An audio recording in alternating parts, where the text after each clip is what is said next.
السلام علیکم ورحمۃ اللہ وبرکاتہ۔ نحمده ونستعینه ونصلی علی رسوله الکریم۔ اعوذ باللہ من الشیطان الرجیم، بسم اللہ الرحمن الرحیم۔ یا ایھا الذین آمنوا کتب علیکم الصیام کما کتب علی الذین من قبلکم لعلکم تتقون۔ صدق اللہ العظیم وصدقنا ذلك من الشاهدين والشاكرين والحمد لله رب العالمين۔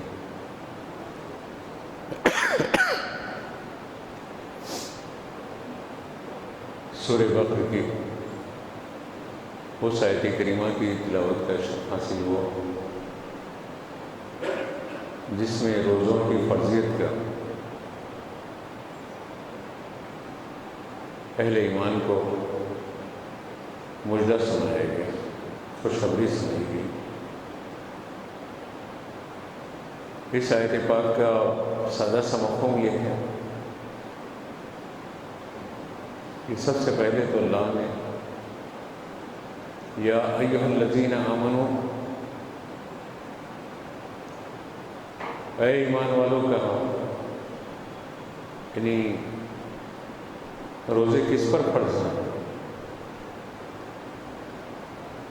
جو اللہ اور اس کے رسول پر ایمان لیا ہے ان پر روزے فرض ہیں۔ مذہبی آواز بہت زیادہ ہے۔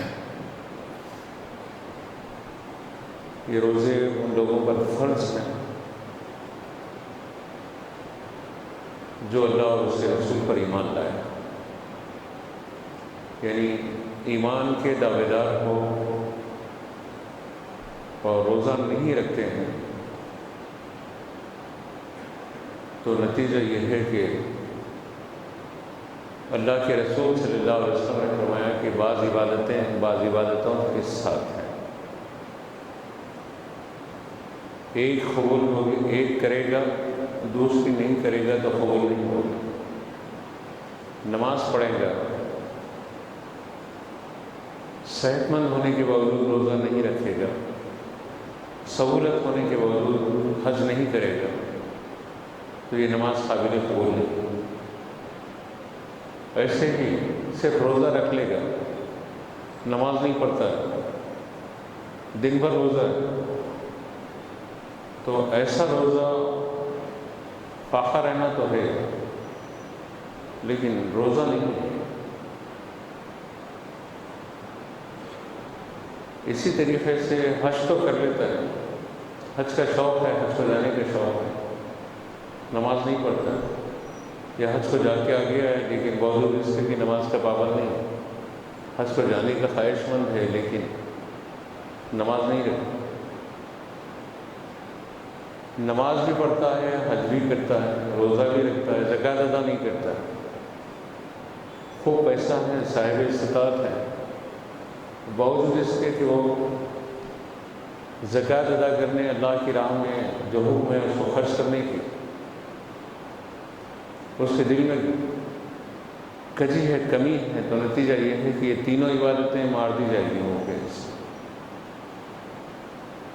صرف زکوٰۃ ادا کر لیتا ہے، سال میں ایک مرتبہ خوب گھر پہ لوگوں کو جمع کرتا ہے لیکن نماز نہیں پڑھتا اور روزہ نہیں رکھتا، استطاعت کے باوجود حج نہیں کرتا، تو یہ تینوں عبادتیں منہ پہ مار دی جائیں گی۔ جو فرائض ہیں اس کی تکمیل کرنی، اور کتب علیکم الصیام، تم پر روزے فرض کر دیے گئے ہیں، یہ فرض ہے، یہ معافی نہیں ہے، الا اس سے کہ بیمار ہیں شدید یا مسافر ہیں، تو بیمار پر بھی مسئلہ یہ ہے، ایک شخص سے بیمار ہے، تھوڑی سی بیماری ہے، روزہ نہیں رکھتا ہے، روزہ خود علاج ہے، روزہ خود دوا ہے، روزہ خود شفا ہے، روزہ خود جسمانی اور روحانی امراض کا بہترین علاج ہے، لیکن بہانہ یہ ہے کہ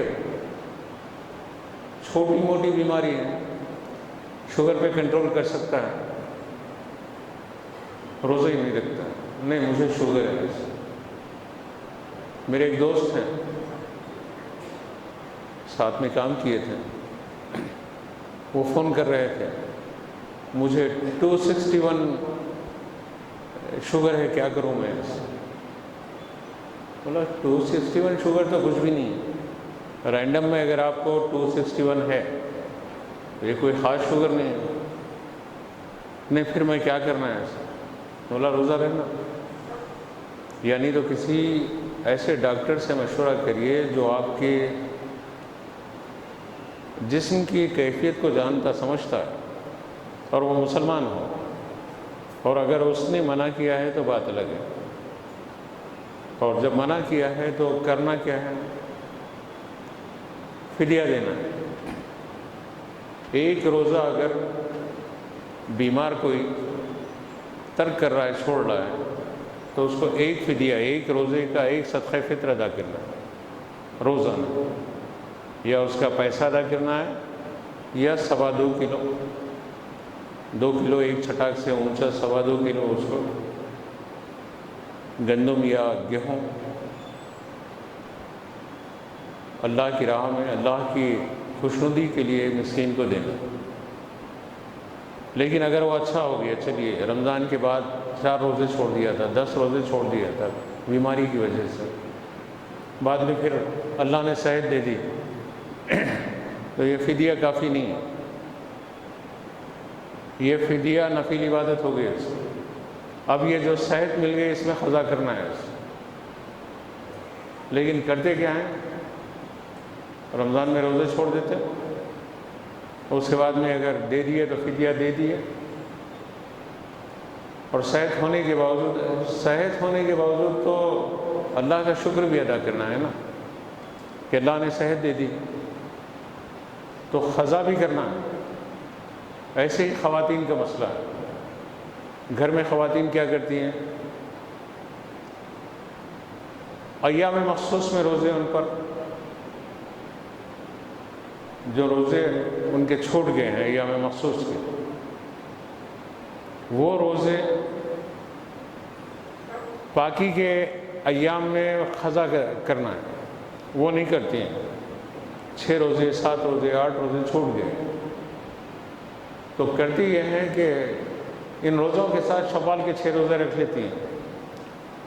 شوال کے روزے نفل ہیں، رمضان کے روزے فرض ہیں، اور جو روزے ایام مخصوص میں چھٹ گئے ہیں عورت کے، اس کو رمضان کے بعد، رمضان گزرنے کے بعد 11 مہینے کے اندر کبھی بھی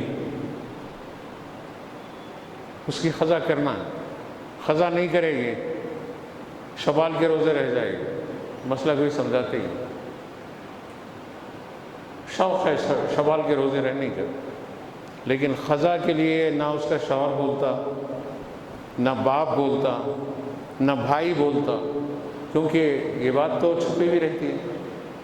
لیکن مسائل تو بتاؤ نا، اپنے گھر والیوں کو مسائل بتاؤ کہ روزے کے مسائل کے۔ ایسے ہی روزے میں بہت سارے ایسے مسائل ہیں جس سے ہم غافل ہیں، روزہ رہتے ہیں اور یہ سمجھ رہے ہیں کہ روزے کی تکمیل ہو رہی ہے۔ غفلتیں، اتنی غفلتیں۔ رات میں مجھ سے کسی نے پوچھا، سوال کیا، میں جذباتی تقریر نہیں کروں گا، مسائل کی طرف تھوڑی سی توجہ دلا کے ہٹ جاؤں گا۔ کسی نے پوچھا کہ وضو بنا رہے ہیں، وضو بناتے بناتے کچھ پانی حلق میں اتر گیا، یا ناک میں پانی چڑھا رہا تھا، ایسے تھوڑا سا سک کیا تو اوپر تک دماغ تک چڑھ گیا، ٹھسکا لگ گیا۔ اب روزہ رہا یا نہیں رہا؟ عموماً ہوتا ہے نا ایسا۔ تو وضو بناتے وقت اگر کسی نے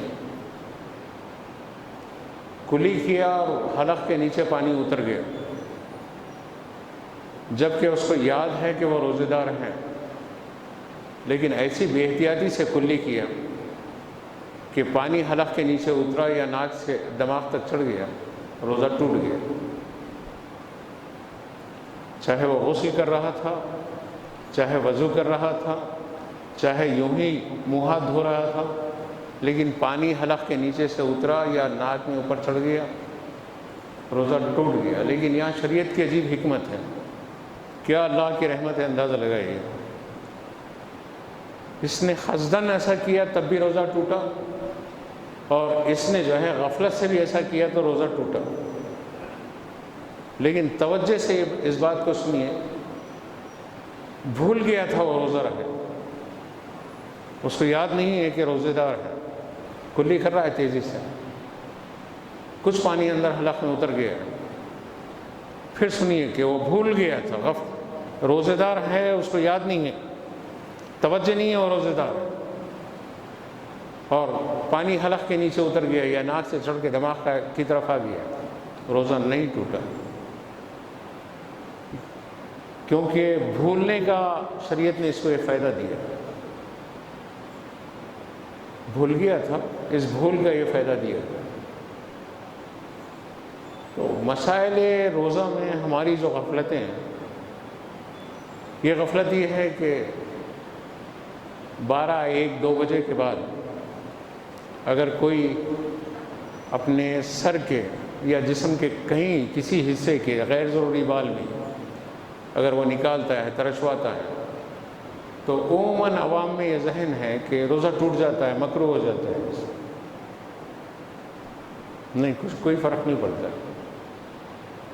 آپ روزے سے کچھ لمحے پہلے بھی اگر اصلاح بنائیں تو روزے پر کوئی فرق نہیں پڑے گا، اس سے روزہ نہیں ٹوٹے گا۔ اس یہ ذہن میں ہے کہ 12 بجے کے بعد پانی نہا لیے تو روزہ ٹوٹ جاتا ہے، ایسا نہیں ہے۔ پانی کے نہانے سے روزہ نہیں ٹوٹے گا۔ ہاں، ڈوب کر نہایا، سوئمنگ پول میں وہ سوئمنگ کر رہا ہے، اس میں غفلت میں ڈوبا اندر، اور ڈوبنے کی کیفیت میں اگر پانی ناک سے یا منہ سے بدن میں داخل ہو گیا، روزہ ٹوٹ جائے گا۔ آنکھ میں اگر دوا ڈالا، آنکھ درد ہے، دکھ رہی ہے، کوئی کچرا یا کسی سبب سے آنکھ میں اگر دوا ڈال دیا، یا کان میں کوئی تکلیف ہے، کان میں دوا ڈال دیا، تو متقدمین فقہا کے نزدیک مسئلہ یہ تھا کہ کان میں دوا ڈالنے سے روزہ ٹوٹ جاتا ہے، آنکھ میں دوا ڈالنے سے روزہ نہیں ٹوٹتا۔ لیکن محققین فقہا نے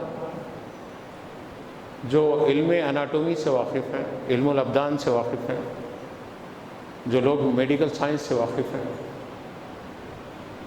وہ لوگ تحقیق کے بعد اس نتیجے پہ پہنچے کہ علامہ غلام رسول سعیدی رحمۃ اللہ تعالیٰ علیہ، صاحب شارح بخاری، وہ صاحب شارح مسلم، وہ صاحب تبیان القرآن، وہ صاحب تبیان الفرقان، آپ تعجب کریں گے کہ ایک آدمی 40-50 ہزار صفحات پر دین کا کام کیا ہے، ساری زندگی دین کا کام کیا، 54 سال کی عمر، اور اس 54 سال کی عمر میں دنیا سے رخصت بھی ہو گئے، آئے تبیان القرآن پر کام کیا، تقریباً 13 جلدیں، 13,000 صفحات کے لگ بھگ کام،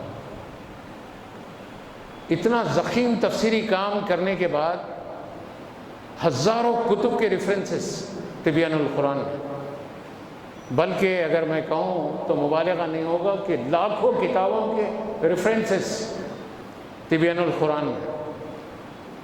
اتنی ضخیم تفسیر کرنے کے بعد صاحب تبیان القرآن علامہ غلام رسول سعیدی نے پھر ایک کام کیا، تبیان الفرقان، 6 جلدوں میں تفسیر، کہ 12 جلدوں کے قریب لگ بھگ، نعمت الباری شرح بخاری، 7 جلدوں پر شرح مسلم۔ ارے کیا اللہ نے بعض لوگوں سے کتنا کام لیا کہ بس یوں محسوس ہوتا ہے کہ کام ہی کے لیے پیدا ہوئے اور کام کرتے ہی چلے گئے، جن کی اتنی ضخیم کتابوں کو پڑھنے کے لیے عمر نہیں ہے، انہوں نے اتنا کام کر کے دنیا سے لیا۔ تو محقق علماء کی بات کر رہا تھا کہ جن لوگوں نے تحقیق کی اتھا گہرائیوں کو چھو لیا، ان میں غلام رسول سعیدی، یہ پاکستانی عالم ہیں، کراچی میں رہتے تھے، الحمدللہ مجھ سے کبھی رابطہ رہتا، انتقال ہو گیا۔ اور ابھی مفتی منیب الرحمان ہیں، کبھی آپ دیکھتے ہوں گے سوشل میڈیا پر، پاکستان سے، مفتی اعظم پاکستان کے نام سے، یا دیگر اکابر علماء کے نزدیک آنکھ میں دوا ڈالنے سے روزہ ٹوٹتا ہے۔ اور دلیل یہ ہے کہ علم الابدان کے جو ماہرین ہیں، یعنی جسم کی جو ساخت کے ماہرین ہیں، میڈیکل پوائنٹ آف ویو سے وہ بتاتے ہیں کہ آنکھ سے ایک منفذ ہے حلق کی طرف، یعنی ایک روٹ ہے، ایک راستہ ہے۔ آنکھ میں دوا ڈالیں گے تو حلق میں اس کی کڑواہٹ محسوس ہوگی۔ کبھی ایسا ہوا ہے تو آپ تصدیق کریں گے میری اس بات کو کہ اس دوا کی کڑواہٹ آنکھ میں دوا ڈالنے پر حلق میں محسوس ہوگی۔ تو اب کل کی کتابوں میں یہ لکھا ہوا تھا کہ آنکھ میں دوا ڈالنے سے روزہ نہیں ٹوٹتا، لیکن آج محقق علماء نے تحقیق کے بعد اس نتیجے پر فیصلہ کیا ہے کہ آنکھ میں دوا ڈالنے سے روزہ ٹوٹ جاتا ہے، کان میں دوا ڈالنے سے روزہ نہیں ٹوٹتا ہے۔ اس سے کوئی منفذ نہیں ہے، کوئی راستہ نہیں ہے، کوئی روٹ نہیں ہے حلق کی طرف، کان سے کچھ نہیں۔ یہ مسائل ہمارے ذہن میں رکھیں۔ ابھی یہ وبائی مرض چل رہا ہے، ہم کیا کرتے ہیں؟ وکس لیتے ہیں، سر درد ہے، بدن درد ہے، جسم ستا رہا ہے، وکس استعمال کرتے ہیں۔ تو وکس جسم کے بیرونی حصوں پر آپ لگا سکتے ہیں، حالت روزہ میں وکس لگا سکتے ہیں، ناک کے نتنوں میں نہیں لگا سکتے۔ ناک کے نتنوں میں آپ وکس لے کے اس طریقے سے نہیں لگا سکتے، روزہ ٹوٹ جائے گا۔ ایسے ہی آپ بھانپ وکس کی یا کسی اور دوا کی آپ اس سے منہ سے سک کر کے نہیں لے سکتے ہیں، روزہ ٹوٹ جائے گا۔ استھما کے مریض ہیں، ان کو انہیلر کے ذریعے دوا پمپ کرنی پڑتی ہے، ورنہ سانس الٹتی ہے، ان کی بے چین ہوتے ہیں۔ تو انہیلر لے کر روزے میں ایسی تکلیف ہے کہ بغیر انہیلر لیے کہ اس کی سانس بحال نہیں رہ سکتی، تو انہیلر لے گا تو روزہ ٹوٹ جائے گا۔ جس کے روزے میں وہ معذور ہیں اس کے لیے فدیہ اور قضا میں فرق ہے۔ قضا کیا ہے؟ سو گیا تھا، شامت اعمال کے سبب میں، سستی کے سبب میں، یا نفس کی شرارت کے سبب میں یہ سمجھا کہ بس کمزوری ہے، میں روزہ رہوں گا تو مجھے تکلیف ہو جائے گی، روزہ نہیں رہا، تو ایسی صورت میں اس پر قضا ہے۔ روزہ رہ گیا، روزہ رہنے کے بعد میں توڑ دیا روزہ، اب کفارہ ہے۔ کفارہ کیا ہے؟ ایک مہینے کے ایک روزے کے عوض میں ایک مہینے کے مسلسل روزے رہنا، ایک روزے کے عوض میں ایک مہینے کے روزے رہنا، یا 10 مساکین کو پیٹ بھر کے کھانا کھلانا 3 ٹائم، کیونکہ اس نے اللہ کے احکام کی خلاف ورزی کیا۔ ایسے ہی بعض مسائل نوجوانوں کے، سو گئے، روزے کی نیت کر لیے اور سو گئے، سحری کیے، چلیے نماز پڑھیں، یا نماز سے پہلے ہی آنکھ لگ گئی تھی، یا فجر کے بعد میں دن میں سو گئے تھے، ان کو احتلام ہو گیا۔ میں بہت ہی پردے میں رہ کے، جہاں تک شریعت اجازت دیتی ہے میں اتنی گفتگو کروں گا۔ اور جو سمجھ نہیں سکتے ہیں ان کے لیے میں مزید اس سے آگے جا کے سمجھا نہیں سکتا۔ وہ حالت نیند میں محتلم ہو گئے، ان کے جسم سے مخصوص مادہ ڈسچارج ہو گیا تو روزہ نہیں ٹوٹے گا۔ نوجوان خوفزدہ ہو جاتے ہیں، فکر مند ہو جاتے ہیں کہ ارے مجھے احتلام ہو گیا ہے حالت روزہ میں، روزہ ٹوٹ گیا۔ کسی سے، مولوی سے، کسی عالم سے پوچھنا نہیں چاہتے ہیں، اپنے ساتھی دوست سے پوچھ لیتے ہیں، شرم کے مارے۔ وہ کہہ دیتا ہے کہ نہیں روزہ ٹوٹ گیا۔ نہیں ٹوٹا روزہ۔ اگر روزہ ٹوٹ گیا سمجھ کے توڑا، پھر اس کے اوپر اس کا کفارہ بھی ہے، قضا بھی۔ ناپاک ہو گیا تو پاکیزگی کے لیے گیا، جا کے غسل کر لیا، پاک ہو گیا ہے، روزہ ہے۔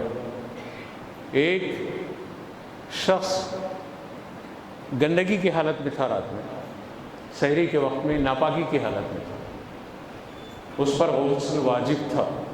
میں جو کہنا چاہ رہا ہوں آپ سمجھیں، کسی سبب سے اس پر غسل واجب تھا، سحری کر لیے، پانی نہایا نہیں، سستی کے سبب میں سوتا پڑا رہا، دن بھر سوتا پڑا رہا۔ روزے کی نیت تو کر لیا تھا، دن بھر سوتا پڑا رہا، روزے پر کوئی اثر نہیں پڑا۔ ذمہ داری سے بول رہا ہوں، رد المحتر، شامی، در مختار، فتاوی عالمگیری، فتاوی رضویہ، خانوِ شریعت، بہار شریعت، ساری معتبر کتب کا اثر ہے۔ سارا دن بن غسلہ پڑا رہا، گنہگار رہا، نمازیں ترک کرنے کا گناہ بھی رہا، ناپاک رہنے کی، ناپاکی کی نحوست بھی رہی، لیکن روزے پر کوئی فرق نہیں پڑا، روزہ نہیں ٹوٹا۔ اس کا یہ مطلب نہیں ہے کہ اس مسئلے کو بتانے کا مطلب کہ ناپاک پڑے رہو ایسے۔ جو شخص کب کس وقت میں موت آتی کیا معلوم، کس وقت میں کس کی موت آتی کیا معلوم، کسی بھی وقت میں آ جاتی ہے، تو کیا ناپاکی میں تم مرنا چاہتے ہیں؟ بلکہ میں تو کچھ دنوں سے دیکھ رہا ہوں، اللہ معاف کرے، میں واللہ کسی کی طرف اشارہ نہیں کر رہا ہوں، بہت سارے جنازوں کو میں دیکھ رہا ہوں، کیوں میری نگاہیں ان کے چہروں پہ جا رہی ہیں نہیں معلوم۔ وہ ہمارے سب کے لیے عبرت کی بات ہے۔ اکثر و بیشتر کے چہرے ان کے کفن میں قبلے کی جانب نہیں ہیں، اکڑے میں۔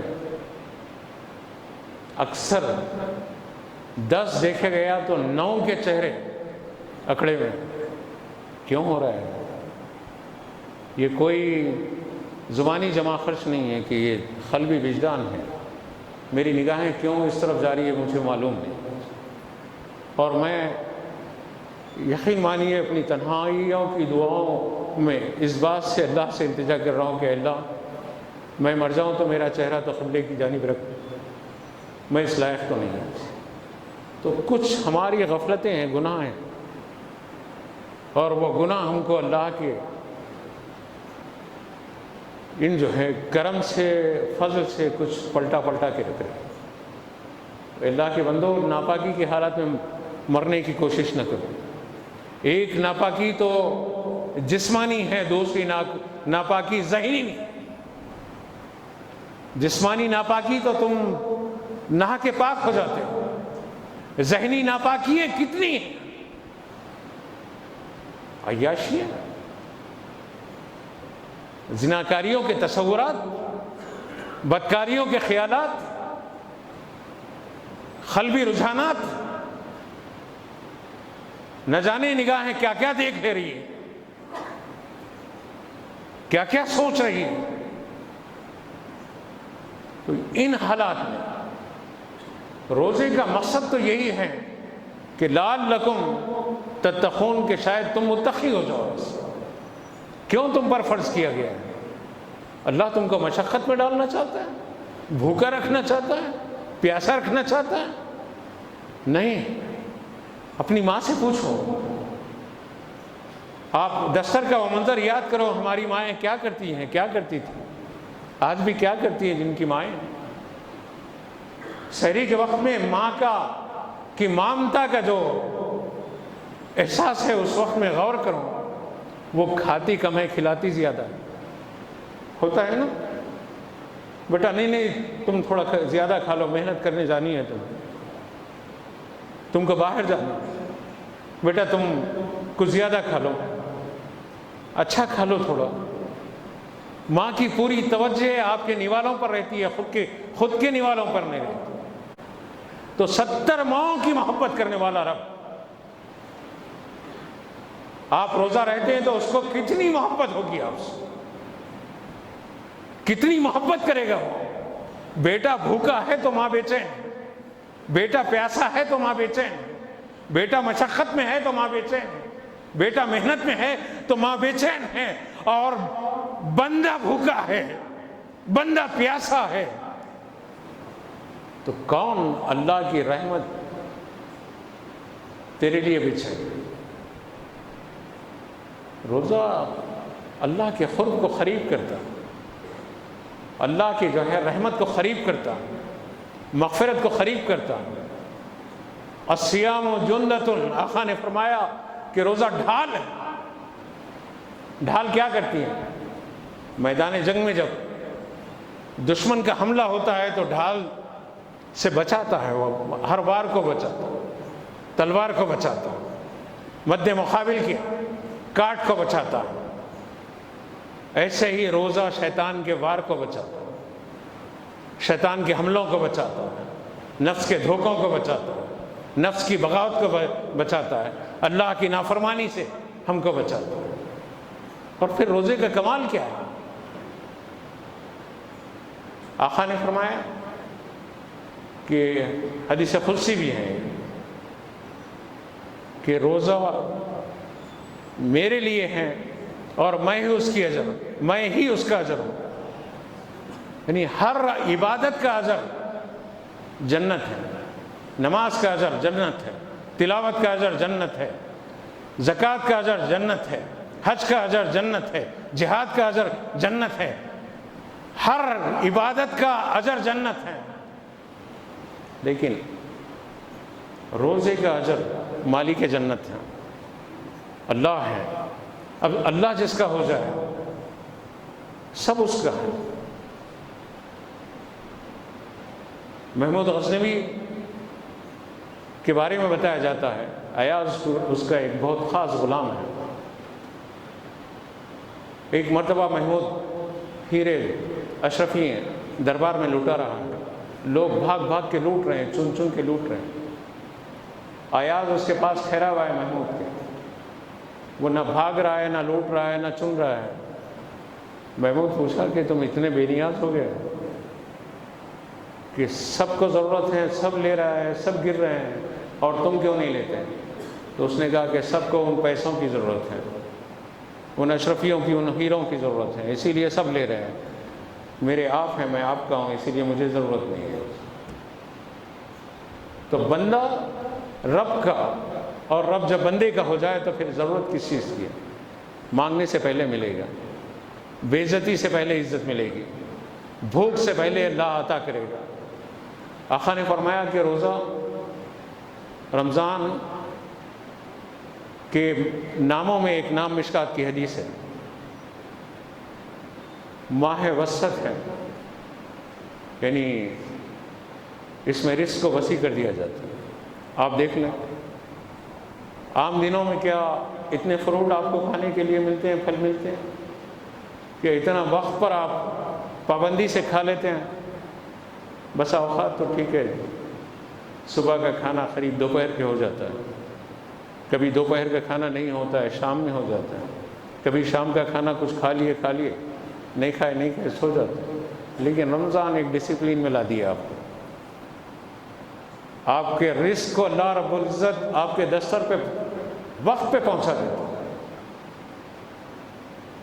تو الغرض یہ کہ روزے کے درمیان میں جہاں اس کے فضائل ہیں، فضیلت ہیں، اللہ کے رسول نے فرمایا اگر میری امت کو معلوم ہو جائے کہ روزہ کیا ہے تو میری امت یہ خواہش کرے گی سال بھر ماہ سیام رہے اس سے، تو اس کے عوض میں سال بھر بھی اگر وہ روزہ رہے گا تو اتنا اجر نہیں پائے گا اللہ کے رسول صلی اللہ علیہ وسلم کے ارشاد کے مفہوم ہے جتنا ایک روزہ رمضان میں وہ رہا تھا۔ قضا تو کر لیا ہے، ٹھیک ہے، جو اس کی ذمہ داری تھی ادا ہو گئی، لیکن اجر جو ہے وہ اجر ایک روزے کا اجر ایک سال کے روزے کے برابر نہیں۔ اور ہم چھوٹے چھوٹے بہانے بنا کے روزے کو ترک کر دیتے ہیں، بیٹے کو تھپک کے سلا دیتے ہیں، نہیں بچہ جا کے محنت کرنے والا ہے، کیسے روزے رہے گا؟ اچھا یہاں تو تھپک کے سلاؤ، جہنم کی دہکتی ہوئی آگ کے وقت میں کیا کرو گے؟ تم تھپک کے سلاؤ گے؟ نہیں سلا سکتے نا۔ تو روزے کو اس کے تقاضوں کے مطابق، یا جو مسائل سمجھ میں نہیں آتے، میں تو چاہتا تھا کہ تراویح کے بعد 10-15 منٹ ٹھہر جاؤں اور کچھ نوجوان مسائل پوچھیں، پہلے ہوتا تھا اپنی اسی مسجد میں، لیکن مجمع کثیر ہے اور سب کو خواہش یہ بھاگ، تراویح کے بعد اتنی تیزی سے بھاگ رہے ہیں۔ کل پولیس والے باہر ٹھہر کے بول رہے تھے کہ مولوی صاحب تھوڑا سا نکلنے کے لیے تراویح کے بعد بول رہے تھے، ایسے صاحب خاص کر کے ٹھہر کے بول رہے تھے، مجمع کو کم نکلنے کے لیے کہیے، تھوڑا تھوڑا نکلنے کے لیے کہیے۔ ہم کنٹرول روم کو جو یہاں کا سچویشن دے رہے ہیں، پولیس کو ڈیوٹی کے بعد ایک رپورٹ دینی پڑتی ہے۔ مثال کے طور پر یہاں ان کو متعین کیا گیا کہ یہاں کی ڈیوٹی ختم ہونے کے بعد ان کو کنسرن پولیس اسٹیشن کو رپورٹ دینی پڑتی ہے اور کنٹرول روم کو رپورٹ دینی پڑتی ہے۔ گیدرنگ کتنی تھی، مجمع پیسفل رہا یا نہیں رہا، یا مجمع میں کوئی ان سوشل ایکٹیویٹیز ہوئی، یا کوئی راؤڈی شیٹرز وغیرہ کوئی اس طریقے کا کوئی عمل رہا، یہ ان کی ڈیوٹی کی روٹین ہے۔ تو ایسے صاحب بتا رہے تھے کہ مولوی صاحب آپ کو اندازہ ہے کہ ہم کتنی گیدرنگ دے رہے ہیں آپ کی مسجد کی؟ بولا مجھے اندازہ نہیں ہے ایسا۔ وہ بتا رہے تھے کہ 50 یا 60 آدمی کی گیدرنگ دے رہے ہیں۔ اس کے بعد انہوں نے واضح طور پہ کہا کہ یہ بات صحیح ہے کہ مجمع کثیر رہ گیا تو اجازت نہیں ملتی ہے اتنی، جبکہ 1000 سے زیادہ آدمی نماز تراویح ادا کر رہے ہیں الحمدللہ ہمارے یہاں، اور یہ ان کی مجبوری ہے۔ آپ کو بتایا جا رہا ہے کہ مجمع صرف 50 اور 60 کا ہے بس، لیکن آپ وہ کہہ رہے ہیں کہ بھائی کم از کم نکلتے وقت تو ماسک لگا کے نکلنے کے لیے بات کریں۔ تو ہم کو چلو خوف نہیں ہے، ٹھیک ہے، نہیں ہے، مجھے بھی نہیں، صرف رسمی طور پہ لگاتا ہوں، لیکن جب قانون ہے، پابند کر رہا ہے قانون، تو آپ دنیا کے دوسرے لوگوں کے سامنے کم سے کم یہ بتاؤ کہ مسلمان ملک کے قانون کا پابند ہے۔ کمبھ کا میلہ ہوا، بات ختم کر رہا ہوں، کمبھ کا میلہ ہو رہا ہے، ان خبیثوں کو دیکھا آپ نے سوشل میڈیا پر؟ ماں جس دن پیدا کی تھی نا، جیسا دنیا میں آئے تھے بغیر کپڑوں کے، 100 سال کے بڈھے اور نوجوان بغیر کپڑوں کے ہزاروں کی تعداد میں خبیث جانوروں کی طرح بھاگ رہے ہیں۔ یہ تہذیب ہے تمہاری، اور تم ہمارے نبی کی شان میں بدتمیزی کرتے ہو۔ تم ننگے رہتے اگر ہمارے نبی کی تعلیمات اس ملک میں نہیں آتی۔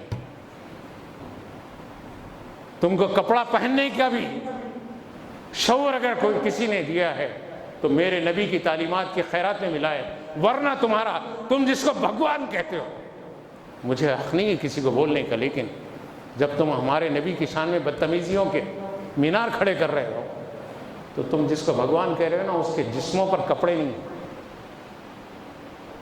اتنے ننگے دھڑنگے، اور تم جس کی پوجا کرنے کے لیے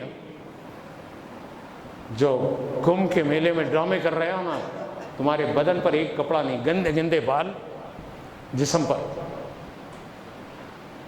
انتہائی نفرت آمیز مناظر، اور یہ تمہارا دھرم، یہ مذہب؟ اور تم جو ہے ہمارے مذہب کے خلاف بکواس. تصادم کی صورتحال پیدا کر. نرسنگا آنند خبیث اپنی ایک مندر میں بیٹھ کے بھوکتا تھا، اب اس کے پر پھیل رہے ہیں. اللہ وہ اپنے چھیلے چپاٹوں کے ساتھ آقا کی شان میں توہین کر رہے ہیں. زیادہ دیر نہیں چلے گی، نہیں چلے گی. قانون کو چاہیے کہ FIR ایشو کروایا گیا ہے ملک کے کونے کونے سے، اور آج تک اس کے خلاف کوئی کسی بھی طریقے سے قانونی کارروائی نہیں ہوئی ہے. کیوں؟ کیا کر رہا ہے انتظامیہ؟ کیا کر رہا ہے؟ اللہ دو قوموں کے درمیان لڑا رہا ہے. کائنات کی سب سے اولو العزم شخصیت محمد رسول اللہ کی شان میں گالی گلوچ کر رہا ہے. گالی ہم کو بھی دینی آتی ہے، ہمارے نبی نے مہذب بنایا. پلٹ کے تم ہی دیکھ لو، تمہارا کرشن کنہیا جھاڑوں پہ بیٹھتا، تمہارے دھارمک کتابوں کے مطابق عورتوں کو گھورتے رہتا، اور عورتیں نہانے آتی پنگھٹ کے پاس تو ان کے جو ہے کپڑے لے کے بھاگ جاتا. یہ تمہارا بھگوان؟ خبیثو، ہمارے نبی کی شان میں بدتمیزی. یہ تمہاری تہذیب، تمہارا دھرم. 5 پانڈو ایک عورت کی سواری، یہ تمہارا دھرم؟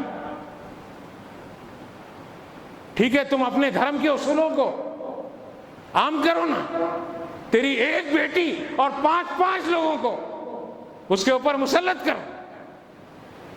محراب و ممبر اجازت نہیں دیتے. یہ تیرا دھرم اور میرے نبی کی شان میں بدتمیزی.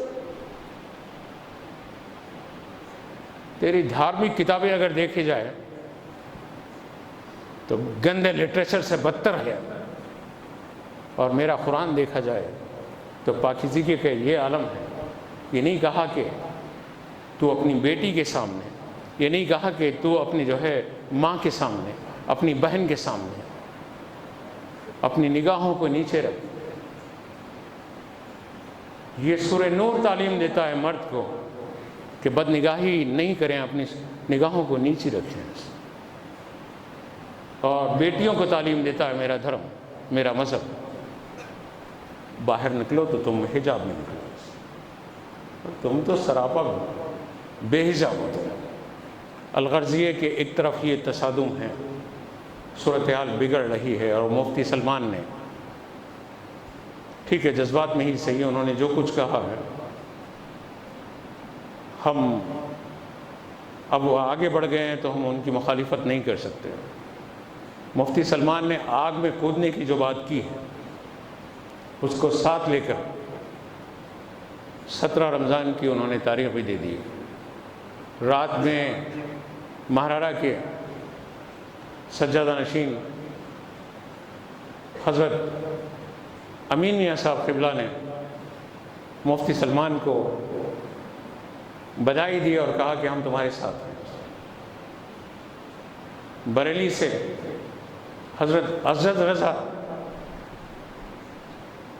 تاج الشریعہ کے صاحبزادے، انہوں نے مفتی سلمان کو بدائی دی اور کہا ہے کہ ہم تمہارے ساتھ.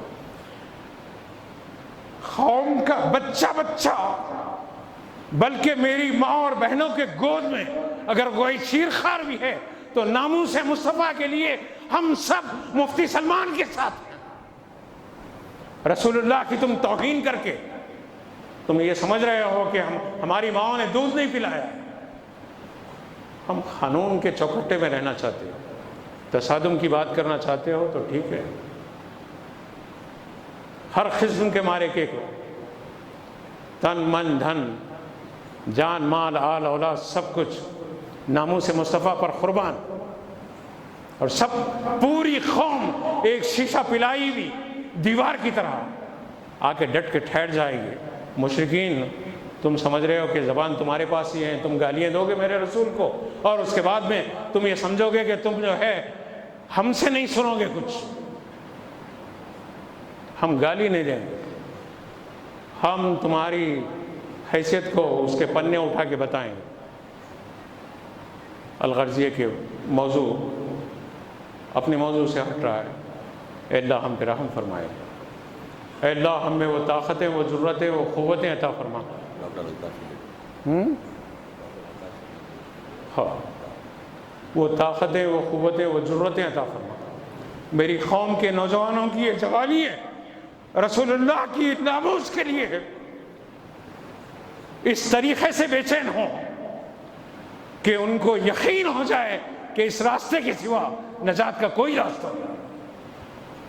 اے اللہ ہماری کمزوری ہیں، ہمارا بڑھاپا رسول اللہ کے امت کے ان جوانوں کے قدموں میں ہے جو رسول اللہ کی ناموس کے لیے جیتے ہیں اور مرتے ہیں۔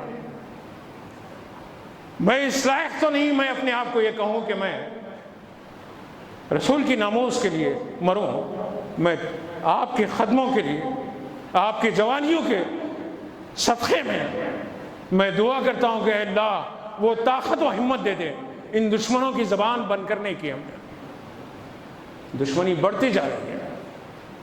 الغرض یہ کہ ان حالات کے درمیان ماحول کو پاکیزہ رکھیں، باہر کے ماحول کو پاکیزہ رکھیں، مسجد سے باہر نکلتے وقت کے ماحول کو پاکیزہ رکھیں۔ علاوہ اس کے ڈاکٹر الطاف صاحب جو آپ کے ہمارے جانے پہچانے ایک ڈاکٹر ہیں اور انہوں نے کافی کام کیا ہے یہاں پر، کشن باغ میں ہزاروں مریضوں کی انہوں نے خدمت کی ہے اور بہت ہی بااخلاق ایک اعلیٰ گھرانے کا نوجوان ہے۔ وہ ان دنوں بیمار ہیں۔ انہوں نے امام صاحب کے ذریعے آپ سے دعا کی اپیل کروائی، مولا تعالیٰ انہیں شفاء کامل عطا فرمائے، صحت کامل عطا فرمائے۔ اے اللہ ان کو ہمارے درمیان میں صحت سے رکھ، اور اللہ ان سے اس امت کا خاص کام لے لیں بجائے سید المرسلین صلی اللہ علیہ وسلم۔